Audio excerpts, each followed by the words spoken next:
ஓம் சாய்ராம். என் அன்பு செல்லுமே, என்னுடைய அழகான தங்கமே, எனக்காக இதை மட்டும் செய். இன்றுக்குள் இதை நீ செய்துவிட்டால் இன்று இரவுக்குள் 2 நற்செய்தியானது உன்னை தேடி கட்டாயமாக வரும். இதில் மாற்றமே கிடையாது. நான் வாக்கு கொடுத்தால், அதாவது ஒரு செயலை செய்ய போகிறேன் என்று உனக்கு சொல்லிவிட்டால் அது நிச்சயமாக செய்து தருபவன் தான் நான். புரிகிறதா?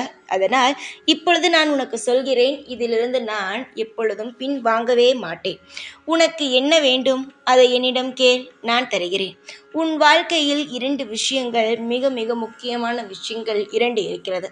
அது ஏற்கனவே என்னிடம் நீ சொல்லியது தான். அது எனக்கும் தெரியும், உனக்கும் தெரியும்.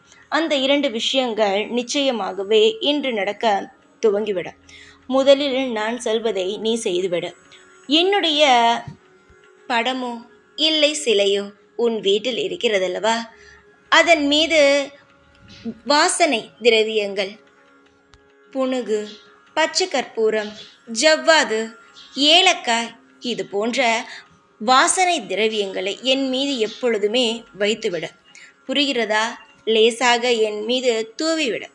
என் மீது எப்படி நறுமணமானது மிக அருமையாக பரவிக்கொண்டே இருக்குமோ, அது போலவே உன் வாழ்க்கையில் எல்லா கஷ்டங்களும் போகி நீயே ரசித்து வாழும் அளவுக்கு உன்னுடைய வாழ்க்கையில் இன்பங்கள் நடக்க ஆரம்பித்துவிடும்.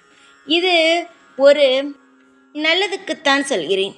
நானே வந்து உனக்கு சொல்கிறேன் என்றால் அதற்கு எவ்வளவு பெரிய சக்தி என்பது உனக்கு தெரியும். உன்னுடைய வாழ்க்கையில் நீ எல்லாவற்றையும் இழந்து விட்டாய்.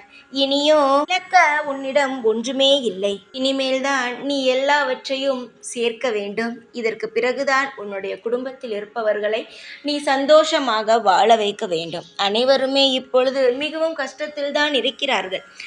எனக்கு உன்னுடைய குடும்பத்தில் இருக்கும் அனைத்துமே தெரியும். நீ எப்படிப்பட்ட நிலைமையில் இருக்கிறாய், எல்லாரும் உன்னை எப்படியெல்லாம் பேசி, உன் வாழ்க்கையில் எல்லாரும் உன்னை எப்படியெல்லாம் தூற்றிக்கொண்டு நீ முன்னேறவே கூடாது என்று நினைத்து கொண்டு எல்லாம் இருக்கிறார்கள் என்பது எனக்கு தெரியும். நீ புதிதாக சொல்ல எனக்கு ஒன்றுமே இல்லை. அனைத்தும் எனக்கு தெரிந்ததுதான், நீ சொன்னதுதான். உனக்காக சொல்கிறேன். நான் சொன்ன இந்த விஷயத்தை மட்டும் செய். உன்னுடைய வாழ்க்கையில் நீ எந்த அளவுக்கு முன்னேறுகிறாய், எவ்வளவு சந்தோஷமாக உன் வாழ்க்கை மாறுகிறது என்பதை மட்டுமே நீ பார்ப்பாய். இதற்கு முன்பு தோல்விகள், பல துரோகங்கள், பல காயங்களை சுமந்து சுமந்து நீயும் அழுத்து போய்விட்டாய். ஆனால் இதற்கு பிறகு நீ செய்யும் ஒவ்வொரு விஷயத்திலும் இன்பமும் நல்ல நல்ல காரியங்களும் மட்டுமே இருக்கும். தைரியமாக இரு. உனக்காக நான் இருக்கிறேன் எப்பொழுதும். நல்ல விஷயத்தை சொல்லிக்கொண்டு நல்ல பாதையில் உன்னை வழிநடத்தி கொண்டு எப்பொழுதுமே எந்நாளும் இரவோ பகலோ எந்நாளுமே உன்னுடனேயே இருப்பேன். இதில் எந்த மாற்றமும் கிடையாது. எந்த ஒரு கெட்டதும் உன்னை நெருங்காமல் நல்ல விஷயம், இறைவன் மட்டுமே உன்னை நெருங்கிக் கொண்டு எப்பொழுதும் இன்பமாக இருப்பாய். எப்பொழுதும் உன் கூடவே இருப்பேன். இந்த சாய்நான். ஓம் சாய்ராம்.